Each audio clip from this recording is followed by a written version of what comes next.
నమస్తే. ప్రార్థించే పెదవుల కన్నా సాయం చేసే చేతులు ముఖ్యమన్న స్ఫూర్తి వారిది. సేవలోనే ఆనందం, జీవితానికి అర్థం వెతుక్కుంటారు నర్సులు. అందుకే సేవకు రూపం, ప్రేమకు ప్రతిరూపం అంటుంటారు వారిని. మరి వారి జీవితాలు ఎలా ఉన్నాయి? కనిపించినంత, మనకు అనిపించినంత హాయిగా వారి ఉద్యోగాలు ఉన్నాయా? చూద్దాం ఇవాల్టి ఇది జీవితం. పదండి.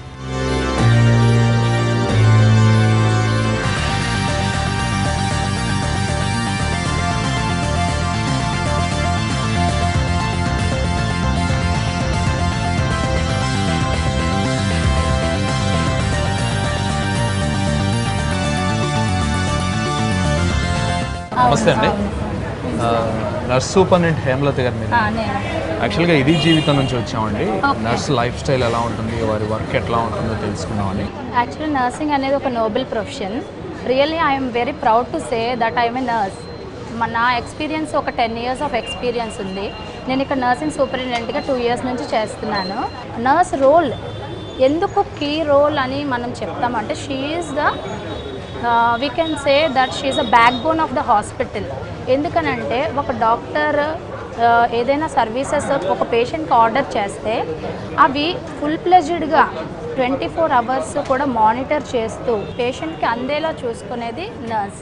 She is around clock with the patient and she is the mediator between the doctor and the patient. అంటే డిపార్ట్మెంటల్ వైజ్ ఉంటారా? అవునండి. మనకి వచ్చి హాస్పిటల్లో డిపార్ట్మెంట్స్ ఎలా ఉంటాయి? ఓపీడీ మనకి ఎలెక్టివ్ పేషెంట్స్ అంటాం. ఎలెక్టివ్ అంటే ఓకే ప్రాబ్లం వచ్చింది చూపించుకోవడానికి తను రాగలుగుతారు, చూపించుకొని డాక్టర్ అడ్మిట్ అవ్వమంటే వాళ్ళు అడ్మిట్ అవ్వగలుగుతారు. ఎమర్జెన్సీ కేసెస్ వచ్చేసి క్యాజువాలిటీ నుంచి మనకి అడ్మిషన్ అవుతారు. వాళ్ళు ఎమర్జెన్సీగా రోడ్ ట్రాన్స్పోర్ట్ యాక్సిడెంట్లోనో పాయిజన్ వల్ల ఇక్కడ ట్రీట్ అయ్యి మనకి ఐసీయూకి షిఫ్ట్ అవుతారు. సో మనకి అలా డిపార్ట్మెంట్స్ డివైడ్ అయి ఉంటాయి అన్నమాట. అయితే మరి నర్సు వర్క్ ఎలా ఉంటుందో చూపిస్తారా మాకు? ఖచ్చితంగా.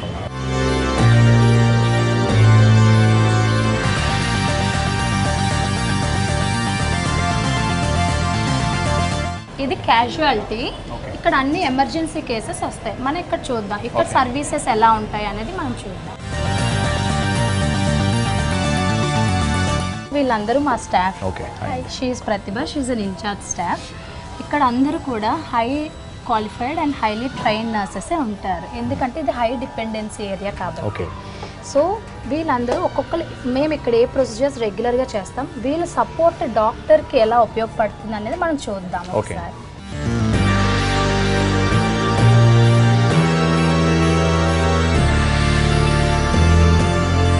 ఇది ఆర్థో పేషెంట్ సర్జరీ అయింది. సర్జరీ 20 days అయింది. హీల్ అయిపోయింది. ఇప్పుడు సూచర్ రిమూవల్కి వచ్చారు. స్టిచెస్ పడ్డాయి పేషెంట్కి. స్టిచెస్ రిమూవ్ చేస్తున్నారు. డాక్టర్ అడ్వైస్ని బట్టి మేము ఫాలో అవుతుంటాం డాక్టర్స్ ఆర్డర్స్. ప్లస్ ఇక్కడ పెయిన్ మేనేజ్మెంట్ కూడా అవుతూ ఉంటుంది పేషెంట్కి. హై రిస్క్ కేసెస్ కూడా వస్తూ ఉంటాయి చాలా. సో అలాంటప్పుడు మేము వాళ్ళకి అసిస్టెన్స్గా వర్క్ చేస్తూ ఉంటాము. ప్లస్ ఇలా స్టెరైల్గానే అన్నీ చేస్తూ ఉంటారు. ఫ్రాక్చర్ కేసెస్ అనేవి డైలీ మోర్ దెన్ చాలా cases, high risk cases, normal cases అన్నీ వస్తూ ఉంటాయి. స్టిచెస్ వేసాక ఎన్ని రోజుల్లో అది రిమూవ్ చేస్తారు? అది పేషెంట్ సర్జరీని బట్టి more than 2-3 weeks, minimum 15 to 20 days. ఇప్పుడు టీకేఆర్స్ అట్లా హై కేసెస్ అయినప్పుడు ఒక 20 days తర్వాత పేషెంట్కి ఏమి ఇన్ఫెక్షన్ అవన్నీ చూసుకొని పేషెంట్ హీల్ అయిపోతే తీసేస్తారు.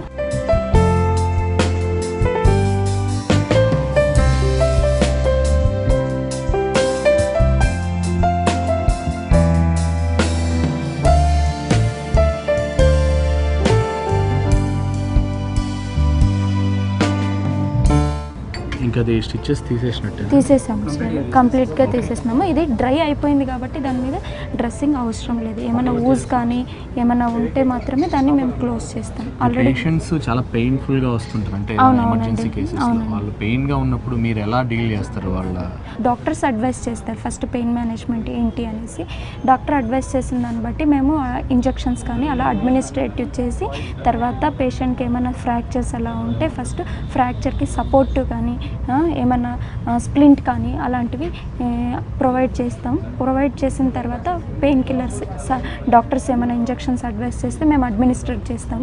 చేసిన తర్వాత పెయిన్ సబ్సైడ్ అయిన తర్వాత ఫర్దర్ ట్రీట్మెంట్ డాక్టర్ అడ్వైస్ చేసిన తర్వాత ఎక్స్రేస్ కానీ ఫర్దర్గా డాక్టర్స్ ఆర్డర్స్ని ఫాలో అవుతాం సార్. ఇక్కడ డ్రెస్సింగ్ జరుగుతుంది, నేను కూడా నర్స్కి హెల్ప్ చేద్దాం అనుకుంటున్నాను, అందుకనే కంపల్సరీగా గ్లౌజెస్ వేసుకోవాలి. ఇది స్టెరైల్ డ్రెస్సింగ్ సెట్ అండి. దీంతో మనం ఇది స్టెరిలియం డ్రెస్సింగ్ చేసేటప్పుడు ఇది కంపల్సరీ అండి. దాంతోనే మేము డ్రెస్సింగ్ చేస్తాము. ఎక్కడైతే వుండ్ ఉంటుందో అక్కడ మాత్రం మనం క్లీన్ చేసుకోవాలి.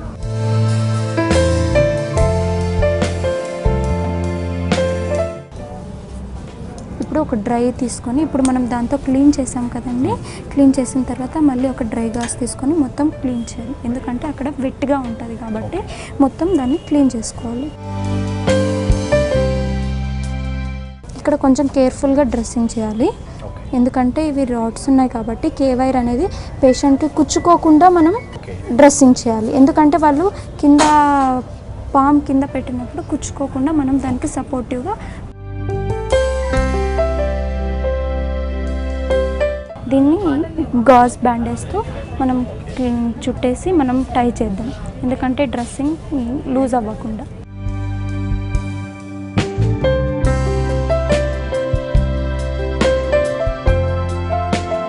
నర్స్ జాబ్ అనేది చాలా సహనంతో సహనం చాలా అవసరం. అండ్ సేవ కూడా, ఈ జాబ్లో సేవ చేసినట్టు కూడా ఉంటుంది. ఈ ఫీల్డ్కి రావాలని ఎందుకు అనిపించింది మీకు? I am studying in 5th class. My father has got fracture. Okay. That time మాకు ఆ టైంలో మాకు ఏం తెలీదు సార్. యాక్చువల్గా ఏం చేయాలి, మా ఫాదర్ని ఎలా తీసుకెళ్ళాలి. యాక్చువల్గా మా ఫాదర్కి అప్పుడు మాకు ఇట్లా హాస్పిటల్కి వెళ్ళి సర్జరీ చేయాలనే థాట్ అయితే మాకు లేదు. బోన్ డిస్ప్లేస్ అయిపోయింది, ఫ్రాక్చర్ అయ్యి పక్కకి వెళ్ళిపోయింది.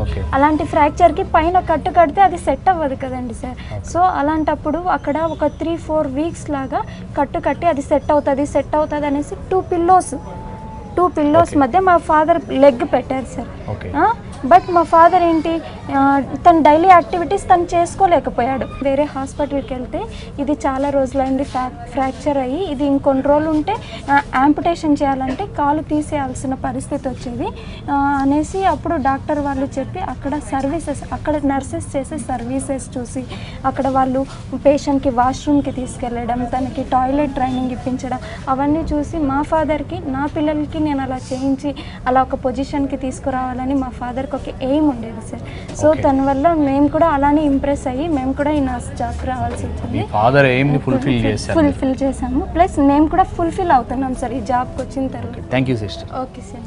చూస్తున్నాం కదా, ఎంతోమంది సిస్టర్స్ తమ ఫాదర్స్కి జరిగిన ఇన్సిడెంట్స్ వలన కావచ్చు, అలాగే వేరే వాళ్ళ ఇన్స్పిరేషన్ వల్ల కావచ్చు, కొంతమందికి సేవ చేద్దామన్న భావనతో కావచ్చు, ఇలా ఎంతోమంది నర్సులు తమ జాబ్లో సాటిస్ఫాక్షన్ పొందుతున్నారు, ఎంతోమందికి సేవ చేస్తూ ఆనందిస్తున్నారు. సేవలోనే ఆనందం వెతుక్కుంటున్నారు ఈ నర్సులు.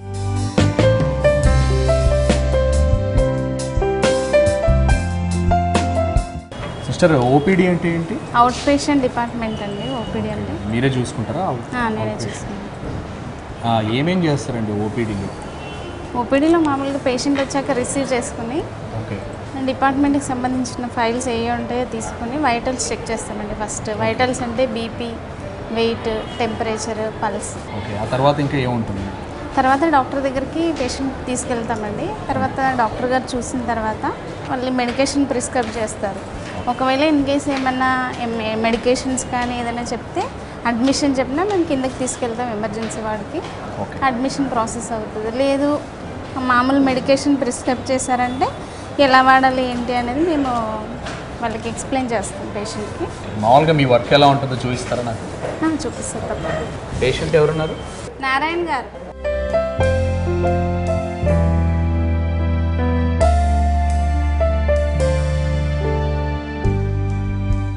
ఇప్పుడు టెంపరేచర్ చెక్ చేసుకుందాము.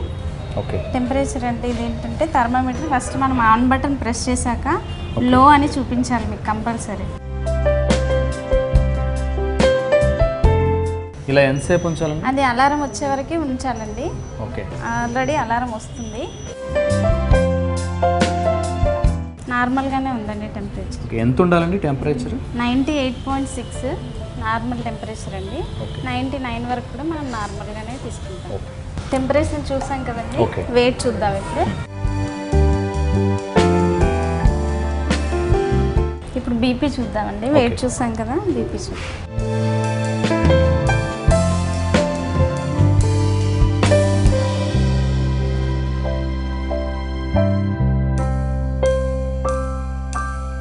ఈ నంబరింగ్ ఎలా తెలియాలి, బీట్ తెలియాలి. ఎలా అంటే మనం చిన్నగా రిలీజ్ చేసినప్పుడు ఒక నంబరింగ్ దగ్గర ఫాస్ట్ బీట్ ఉంటుంది.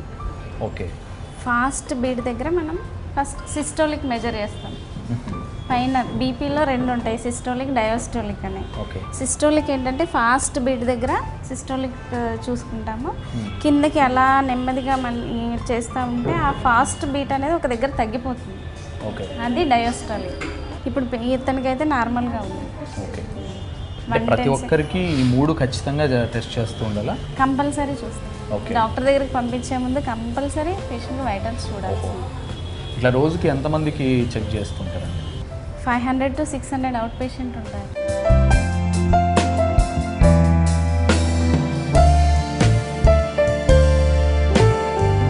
ఇప్పుడు ఈ నర్సింగ్ జాబ్ అనేది సేవతో కూడిన జాబ్ కదా, మీకు ఎందుకు ఈ ఫీల్డ్లోకి రావాలనిపించింది? రెసిడెన్షియల్ స్కూల్స్ మీకు ఐడియా ఉంటుంది. ఓకే, అవును. రెసిడెన్షియల్ స్కూల్లో జాయిన్ అయ్యాను. అంటే ఎవరైనా పరుగులెట్టి కింద పడిన వాళ్ళకి క్లీన్ చేయడం, ఏదైనా మెడిసిన్ ఇవ్వడం, ఆయింట్మెంట్ అది పెట్టడం, అలా నేను 3 years చేశాను. 8th, 9th, 10th కంప్లీట్గా 3 years. అలా ఏంటంటే ఒకసారి మా హాస్టల్లో ఫుడ్ పాయిజన్ వల్ల చాలా మందికి కఫ్ వచ్చింది. చిన్న పిల్లల వల్ల, పేరెంట్స్ ఉండరు కదా, హాస్టల్ అంటే పేరెంట్స్ ఉండరు. చిన్న పిల్లలు వాళ్ళని ఏంటంటే హాస్పిటల్కి తీసుకెళ్ళడం, అక్కడ వాళ్ళతో ఉండడం, వాళ్ళకి నైట్ అంతా సేవ్ చేయడం, అదంతా ఏంటంటే నాకు మంచి ఫీల్ అనిపించింది. మా వీళ్ళకి హెల్ప్ చేస్తే ఇంత బాగుంటుందా అన్న ఫీల్లో నేను ఈ ప్రొఫెషన్ నేర్చుకోవాల్సి వచ్చింది. రైట్ సిస్టర్, మరి మీలాగా నేను కూడా చెక్ చేయగలనంటారా పేషెంట్కి బీపీ? చూడొచ్చండి. రాంగ్ ప్లేస్ చేస్తున్నారండి, అలా కాదు. ఈ ట్యూబ్స్ ఇక్కడ రావాలి, 2 inch అబోవ్ టై చేయాలి. ఓకే,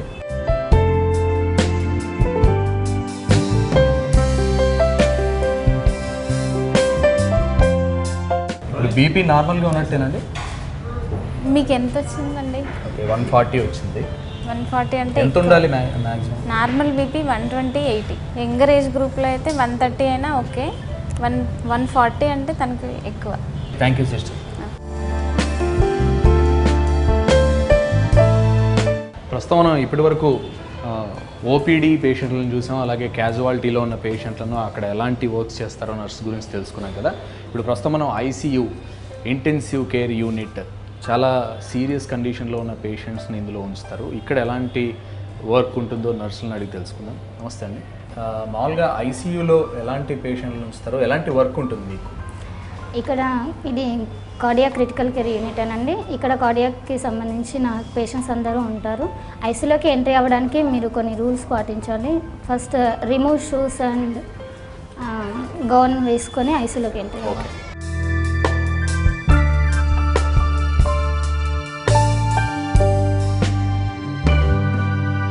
మనం ఇందాక క్యాజువాలిటీలో చూసినట్టుగా మనం పేషెంట్స్ దగ్గరికి వెళ్ళే ముందు బయట తిరుగుంటాం కాబట్టి డస్ట్ ఇలాంటివి ఏవి ఇన్ఫెక్షన్స్ సోకకుండా స్టెర్లియంని వాడి లోపలికి వెళ్ళాలన్నమాట.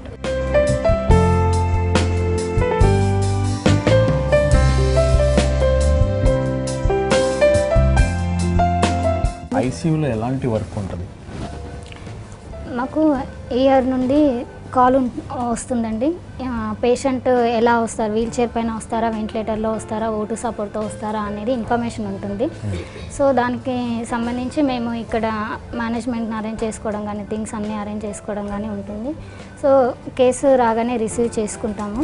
తర్వాత వైటల్స్ అవన్నీ కనెక్ట్ చేసుకొని పేషెంట్ ఏ సపోర్ట్తోనైతే ఉన్నారో అది చూసుకుంటాము. తర్వాత రిపోర్ట్స్ ఫాలోఅప్లో ఉంటాము. ఆ రిపోర్ట్స్లో ఏమైనా అబ్నార్మాలిటీస్ ఉంటే కన్సల్టెంట్కి వెంటనే ఇన్ఫర్మేషన్ ఇచ్చేస్తాము. ఇచ్చిన తర్వాత కన్సల్టెంట్ ట్రీట్మెంట్ అడ్వైజ్ ఉంటుంది. ట్రీట్మెంట్ ఇచ్చేసాక తర్వాత సార్తో ఫాలోఅప్లో ఉంటామండి. నెక్స్ట్ ప్రొసీజర్ ఏంటి, ఏమైనా ప్లాన్ ఉందా ఏంటి అనేది సార్కి ఇన్ఫర్మేషన్ ఇస్తూ ఉంటాము. మీకు షిఫ్ట్లు ఉంటాయా? మాకు షిఫ్ట్స్ ఉంటాయి, 3 షిఫ్ట్స్ అండి, మార్నింగ్, ఈవినింగ్, నైట్ షిఫ్ట్స్. పేషెంట్ని హ్యాండ్ ఓవర్ ఇచ్చేస్తుంటాము, క్లియర్గా హెల్త్ కండిషన్ హ్యాండ్ ఓవర్ ఇస్తూ ఉంటాము. దాంట్లో అయితే ఏం కంప్లైంట్స్ ఉండవు. ఈ నర్సింగ్ ఫీల్డ్లోకి రావడానికి మీకు ఇన్స్పిరేషన్ ఎవరు, ఎలా ఇంట్రెస్ట్ కలిగింది మీకు? మా mummy heart patient, inter first ఇయర్లో ఉన్నాను. అప్పుడు నా రిజల్ట్స్ కాలేజ్ టాపర్. యాక్చువల్లీ నేను ఎంపీసీ. ఓకే. సో మమ్మీకి అలా అవ్వడము, మా డాడీ వాళ్ళందరూ ఫారెన్, ఓకే. పెద్దన్నయ్య కూడా ఫారెన్, నేను చిన్నన్నయ్య ఇద్దరం ఉన్నాము. అప్పుడు మాకు హాస్పిటల్ గురించి కానీ డయాగ్నోసిస్ గురించి కానీ ఏం తెలీదు. సర్జరీ అయినప్పుడు అక్కడ సిస్టర్స్ని చాలా క్లోజ్గా మాట్లాడారు. వాళ్ళు ఇచ్చిన ఇన్స్పిరేషన్ కొంచెం. అదే కాకుండా మీకు సేవ చేసినట్టుగా ఉంటుంది, నిస్వార్థమైన సేవ ఉంటుంది కదండి, సాటిస్ఫాక్షన్ ఉంటుంది.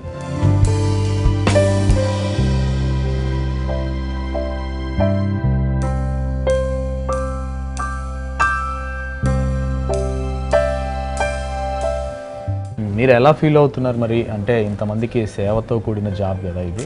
చాలా ప్రౌడ్గా ఫీల్ అవుతాను. చాలామంది వచ్చి నువ్వు ఎందుకు నర్స్ అయ్యావు అంటే నాకు ఈ ఫీల్డ్లో చాలా సాటిస్ఫాక్షన్ ఉందనే చెప్తాను. I'm proud to be nurse.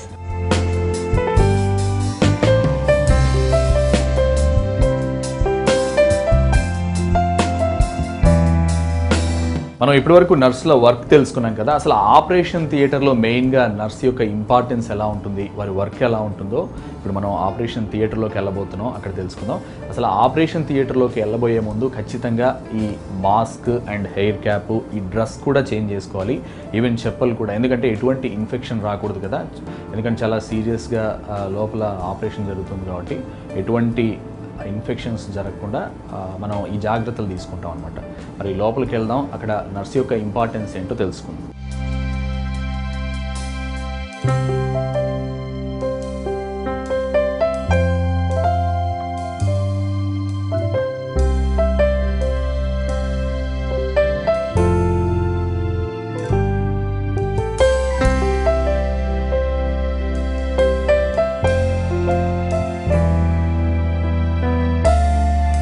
Sister, అసలు నర్స్ జాబ్ అంటేనే ఒక సేవతో కూడిన జాబ్. అసలు ఈ ఫీల్డ్ ఎలా ఎంచుకోవాలనిపించింది మీకు? పేషెంట్స్ ఇప్పుడు సఫర్ అయ్యేది మనం చూస్తూ ఉంటాం కదా డైలీ, వాళ్ళని ఎంతో కొంత దాని నుండి మనం బయటకు తేవాలి అన్నట్టుగా ఈ సేవ చేయడం పేషెంట్లకి ఒక ఇదిగా ఎన్నుకొని ఈ ఫీల్డ్లోకి రావడం జరిగింది. అంటే ఈ నర్స్ జాబ్ చేయాలంటే మీకు క్వాలిఫికేషన్ ఏముండాలి?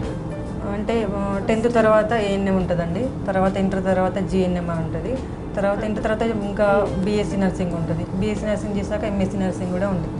మీకు వర్క్ ఎట్లా ఉంటుందండి లోపల? ఇప్పుడు ఆపరేషన్ థియేటర్లో మీకు ఎన్ని గంటలు ఉంటుంది వర్క్? అంటే డిపెండింగ్ ఆన్ సర్జరీ అండి. అట్లా ఇప్పుడు లోపల జరుగుతుంది యూరాలజీ సర్జరీ, ఆ సర్జరీ వచ్చేసి మనకు స్టోన్ బట్టి ఉంటుంది. ఈ ఆపరేషన్స్ చూస్తున్నప్పుడు లేదంటే పేషెంట్స్ని చూస్తున్నప్పుడు వాళ్ళు చాలా బాధలో ఉంటారు కదా, వాళ్ళని చూస్తున్నప్పుడు మీకు ఏమనిపిస్తుంది? వాళ్ళకి మేము లోపలికి తీసుకెళ్ళినప్పుడే మేము సైకలాజికల్గా వాళ్ళకి సపోర్ట్ చేసి అన్ని విధాలుగా ఇచ్చేసి తీసుకొస్తామండి.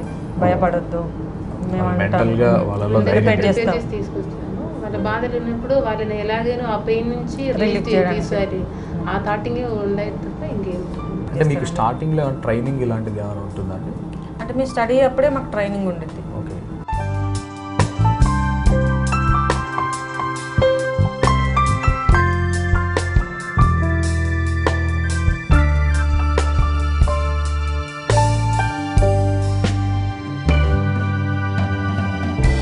మనతో పాటు యూరాలజిస్ట్ భార్గవన్ గారు ఉన్నారు. వాటితో నర్సుల యొక్క ఇంపార్టెన్స్ ఏంటి, ఆపరేషన్ థియేటర్లో నర్సుల హెల్ప్ ఎలా ఉంటుంది డాక్టర్స్కి అనేది అడిగి తెలుసుకుందాం. సర్జన్కు they are the right hands అంటాను నేను. ద మినిట్ వాళ్ళకి యొక్క అవసరం ఏంటి, ఎలా ఏ పొజిషన్లో ఏమేమి ఇన్స్ట్రుమెంట్స్ అవసరం పడుతుంది, నెక్స్ట్ ఏంటి, ఏం చేయాలి, సరైన సమయానికి ఇన్స్ట్రుమెంట్ అందించడం కానీ, ఇన్స్ట్రుమెంటేషన్ టేక్ కేర్లో కానీ వాళ్ళ యొక్క ఇంపార్టెన్స్ చాలా ఉంటుందండి. అంటే ప్రతి విషయంలో కూడా నర్స్ అనేది కంపల్సరీ హాస్పిటల్స్. అవునండి. There are an number of use. అంటే ఫ్లోర్లో ఒక విధంగా వాళ్ళ యొక్క సర్వీసెస్ ఉంటాయి, ఆపరేషన్ థియేటర్లో ఒక విధంగా సర్వీసెస్ ఉంటాయి, అండ్ క్యాత్ ల్యాబ్లో వారి యొక్క సర్వీసెస్ డిఫరెంట్గా ఉంటాయి. ఎనీవేర్ ఎనీ ఆస్పెక్ట్లో మీరు తీసుకుంటే సర్జన్ కానీ ఫిజిషియన్ కానీ నర్సింగ్ అనేది చాలా అవసరం అండి. They are very crucial in every aspect of the surgery. For example induction of the anaesthesia అక్కడ చూసుకుంటే అనస్థెటిస్ట్తో పాటు ఓటీ టెక్నీషియన్స్ కానీ నర్సింగ్ స్టాఫ్ కానీ వారి యొక్క అంటే పేషెంట్ మత్తుమంది ఇవ్వడంలో కానీ, దాని తర్వాత ఆపరేషన్ స్టార్ట్ అయినప్పుడు వారి యొక్క సేవలు something like assisting in surgery, instrumentation take care కానీ వారి యొక్క సర్వీస్ చాలా అవసరంగా ఉంటాయండి.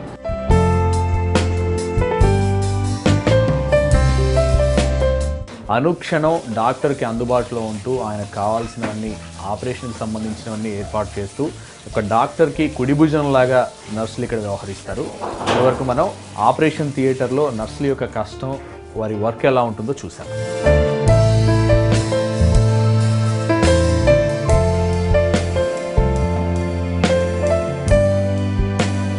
రైట్, ఇక్కడ బ్రాంకోస్కోపీ, ఎండోస్కోపీ డిపార్ట్మెంట్ ఉంది. ఇందులో నర్స్ పాత్ర ఎంతవరకు ఉంటుందో వారిని అడిగి తెలుసుకుందాం.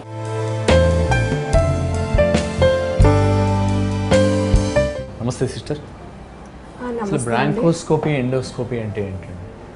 ఎండోస్కోపీ అంటే స్టొమక్ లోపల ఏమైనా అల్సర్స్ ఉన్నా లేకపోతే పెయిన్ అబ్డామిన్ అయినా డాక్టర్ గారు అడ్వైస్ చేసేదాన్ని ఎండోస్కోపీ అంటారు. బ్రాంకోస్కోపీ అంటే నోస్ లోపల నుంచి ఓకల్ కార్డ్ నుంచి లంగ్స్లోకి వెళ్ళి చెక్ చేసి చూసేదాన్ని బ్రాంకోస్కోపీ అంటారు.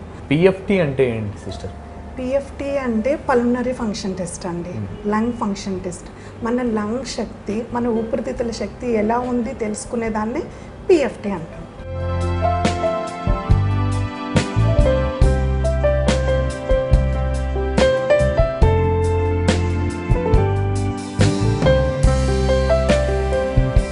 సార్, మీకు చూస్తుంటే చాలా ఎక్స్పీరియన్స్ ఉన్నట్టుగా అనిపిస్తుంది. ఎన్నేళ్ళ నుంచి మీరు ఈ నర్సింగ్లో ఉన్నారు? నా ఎక్స్పీరియన్స్ వచ్చి 12 years ఉందండి. మీరు అసలు ఈ నర్సింగ్ ఫీల్డ్లోకి ఎలా వచ్చారు? ఎవరి ఇన్స్పిరేషన్తో వచ్చారు? మా మదరు ఒకసారి తను హాస్పిటలైజేషన్ అయినప్పుడు తన కేరింగ్ గురించి దాని గురించి నాకు తెలియక చాలా సఫర్ అయ్యాను. అప్పుడు నేను డిసైడ్ అయ్యాను, నేను ఖచ్చితంగా అట్లీస్ట్ నేను మెడికల్ ఫీల్డ్లో ఉండాలి, నేను నర్స్ అవ్వాలి, నర్స్ అయ్యి కనీసం నా చుట్టూ ఉన్న వాళ్ళకి నేను సర్వీస్ చేయాలి అని నేను ఆ రోజే డిసైడ్ అయ్యాను. జాబ్తో పాటు సేవ కూడా ఉంది. ఎలా ఫీల్ అవుతున్నారు? చాలా హ్యాపీగా. సహనం కూడా చాలా అవసరం. చాలా పేషెన్సీ లేకపోతే మేము ఇంతవరకు రాకూడదు. అసలు పేషెంట్ దగ్గర చాలా పేషెంట్ దగ్గరే పేషెన్సీగా ఉండాలి. మీకు బయట కూడా అంటే ఒక నర్స్గా రెస్పెక్ట్ అనేది ఇస్తుంటారా హాస్పిటల్స్లో? ఇంతకు ముందు అవేర్నెస్ లేదండి, ఇప్పుడు మాత్రం మంచి అవేర్నెస్ వచ్చింది. నర్స్ అంటే ఓకే, వాళ్ళు చాలా సర్వీస్ చేస్తారు, వాళ్ళు ఎక్కువ ఎప్పుడు చూసినా నవ్వుతూ ఉంటారు, బాగా మాట్లాడతారు. ఒక డాక్టర్ తర్వాత ఎక్కువ రెస్పెక్టబుల్గా ఉండేది ఇప్పుడు nurse. Thank you sister. Thank you.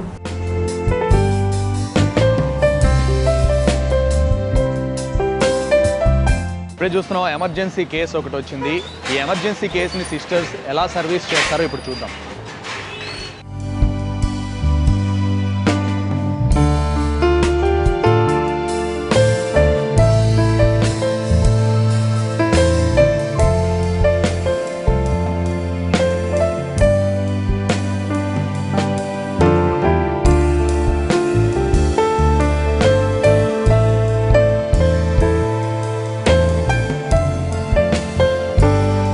ఎమర్జెన్సీలో వచ్చిన పేషెంట్ని అంబులెన్స్లో తీసుకొచ్చినప్పుడు ఎలాంటి ఎక్విప్మెంట్స్ ఉంటాయండి? మనకి ఖచ్చితంగా ఆ పేషెంట్ ఆక్సిజనేషన్ అందడానికి ఇక్కడ మీరు చూస్తే ఇక్కడ ఆక్సిజన్, దీన్ని ఆక్సిజన్ ఫ్లోమీటర్ అంటాం. సో ఈ సపోర్ట్ పేషెంట్కి అంబులెన్స్లో ఉంటుంది. ఎవరైతే ఆయాసపడుతూ ఉంటారో, ఆక్సిజన్ అందకుండా ఉంటారో, ఇట్స్ ఎ మొబైల్ ఆక్సిజనేషన్ అనమాట. ఈ అంబులెన్స్లోనే మనకు కావాల్సిన ఆక్సిజన్ సప్లై దొరుకుతుంది. తర్వాత this is the cardiac monitor. మనం దీన్ని కార్డియాక్ మానిటర్ అని అంటాము. ఇదేంటంటే ఇది ఆన్ చేయగానే మనకి ఇందులో హార్ట్ రేట్, తర్వాత ఈసీజీ, పేషెంట్ యొక్క ఈసీజీ రిథమ్ అన్ని డిస్ప్లే అవుతుంది. తర్వాత సాచురేషన్ అంటే పేషెంట్ ఎంత ఆక్సిజన్ తీసుకోగలుగుతున్నారో అది కూడా మనకి తెలుస్తుంది. ఇలాంటి ఎమర్జెన్సీ కేసుల్లో నర్సుల పాత్ర ఎంతవరకు ఉంటుందండి? నర్సుది ప్రధానమైన పాత్ర ఉంటుంది. ఎందుకంటే ఒక పేషెంట్ అంటే కార్డియాక్ ప్రాబ్లంతో ఉన్నా, ఆయాసంతో ఉన్నా, ఇంకే విధమైన ఎమర్జెన్సీ ఉన్నా కూడా డాక్టర్తో పాటు సిస్టర్ సపోర్ట్ ఉండడం వల్ల ఆ పేషెంట్కి ఇమీడియట్గా ఇంజెక్షన్ ఇవ్వాల్సి వచ్చినప్పుడు నర్సెస్ అడ్మినిస్టర్ చేస్తారు. ఆక్సిజన్ పెట్టడం దగ్గర నుంచి, అంటే పేషెంట్ని మన ఇంటి దగ్గర లేకపోతే రోడ్డు మీద పికప్ చేసుకున్న దగ్గర నుంచి హాస్పిటల్లో పేషెంట్ క్యాజువాలిటీ బెడ్ మీద పడుకోబెట్టి పేషెంట్ని ఐసీయూకి సేఫ్ జోన్లో తీసుకెళ్లే వరకు కూడా మొత్తం పాత్ర సిస్టర్దే ఉంటుంది. మీరే చూస్తున్నారు కదా, ఇక్కడ ఒక నర్స్ ఉన్నారు. ఎవరికైతే అసిస్టెన్స్ నీడ్ ఉందో వాళ్ళకి తమ సొంత కుటుంబ సభ్యుల్లా తను చూసుకుంటూ తను తీసుకెళ్ళడం, వాళ్ళని అక్కడ డ్రాప్ చేసి వాళ్ళ అవసరాలకి మనం చూసుకుంటూ కన్నా తల్లిదండ్రులని ఎలా అయితే ట్రీట్ చేస్తామో అదే విధంగా ట్రైన్ చేస్తాము.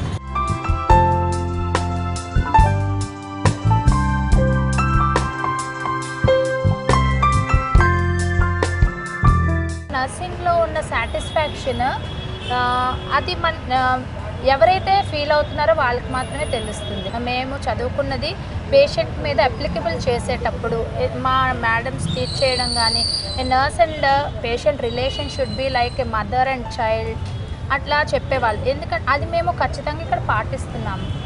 పేషెంట్ని ఎలా అయినా ఇంటికి పంపించాలి, ఎంత కష్టంలో ఉండి వచ్చిన ఒక పేషెంట్ని అయినా సేఫ్గా ఇంటికి పంపించాలి అనే ఒక ఆలోచన మమ్మల్ని ఇంకా ముందుకు తీసుకెళ్తుంది. మిమ్మల్ని ఈ నర్సింగ్ వైపు నడిపించడానికి ఇన్స్పిరేషన్ ఎవరు? 5th క్లాస్లో మా మేడం చెప్పిన మదర్ తెరిసా స్టోరీ. అంటే తన జీవితాన్ని తన కోసం మాత్రమే కాకుండా ఎదుటివాడికి ఏదో ఒకటి చెయ్యాలి అనే ఒక ఆలోచన నన్ను ఈ సేవ అనే ఒక మార్గం వైపు నడిపించింది. సో నేను ఈ మార్గంలోనే కంటిన్యూ అవ్వాలనుకుంటున్నాను. రైట్, నిజంగా ఎంతోమంది ప్రాణాలు నిలబెట్టడంలో ముఖ్య పాత్ర పోషిస్తున్న మీ నర్సులందరికీ హ్యాట్స్ ఆఫ్. Thank you.